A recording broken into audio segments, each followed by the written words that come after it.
The message came at 2:17 a.m. Not a paragraph, not an apology, just 3 words. I'm back now. I stared at the screen without blinking. The room was quiet, the kind of quiet that makes old memories louder than they deserve to be. I didn't feel my heart race. I didn't feel anger rise. What I felt was alignment, like something long out of place had finally returned. Not him, but the moment I had been waiting for. I imagined him typing it, confident, certain, believing time had preserved him the way nostalgia preserves lies, believing I was still frozen in the version of myself he abandoned.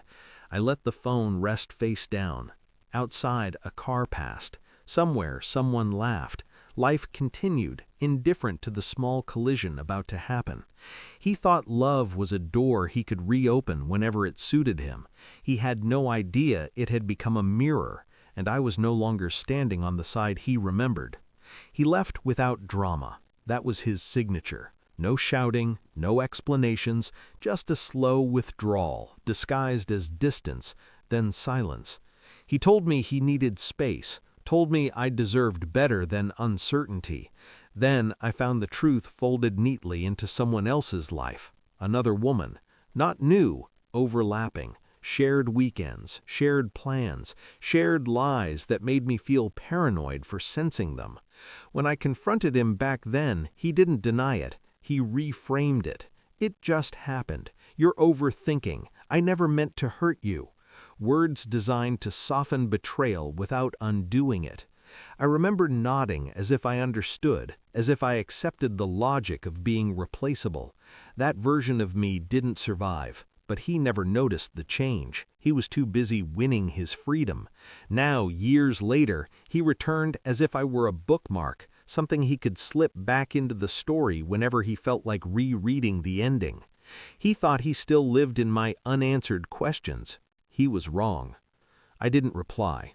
Silence is a test most people fail quickly. He didn't. 2 days later, another message. Casual, warm, nostalgic. I was thinking about us. Of course he was. I let him talk, let him reminisce, let him describe growth he hadn't earned, lessons he claimed to have learned, regrets carefully curated to sound mature, not remorseful. I listened like a stranger listens on a train, detached, observant. While he spoke, I checked timelines, cross-referenced dates, names, locations. He hadn't come back because he missed me. He came back because something else ended. Patterns don't lie. I met him for coffee a week later, neutral ground, public, safe for illusions. He studied my face like a man searching for confirmation, for softness, for proof that he still mattered. I gave him nothing. He filled the silence himself. People always do. And every word gave me what I needed. The truth arrived quietly, a mutual acquaintance, an unguarded comment, a confirmation I already expected. The woman he left me for had left him, not recently, not kindly. She moved on quickly, publicly, definitively. That's when he remembered me. I didn't confront him immediately. I invited him to dinner, at my place. He smiled when I opened the door. Too familiar, too sure. Halfway through the meal, I placed my phone on the table, a photo on the screen. Recent. Him. Her. A timestamp he didn't know I had. His fork froze mid-air. You never changed, I said calmly. You just ran out of places to hide. His face drained of color, mouth opening, closing. I can explain. I know, I said. You always do. He leaned forward, voice breaking. I thought you still loved me. That was the opening he expected, the one where I reassured him, the one where I admitted I never stopped waiting.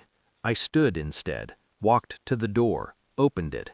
You didn't come back because you chose me, I said. You came back because you were unchosen. He stood too, panic setting in. Please, don't do this. I looked at him then, really looked, and felt nothing.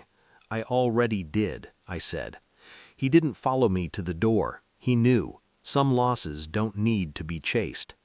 After he left, I cleared the table, washed the dishes, wiped the counter, restored order.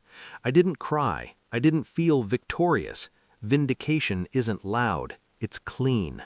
He returned expecting a version of me that no longer existed, expecting love preserved in absence.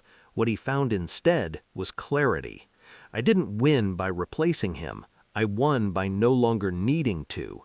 And the door he thought was still open, it was never locked. It was simply no longer mine to answer.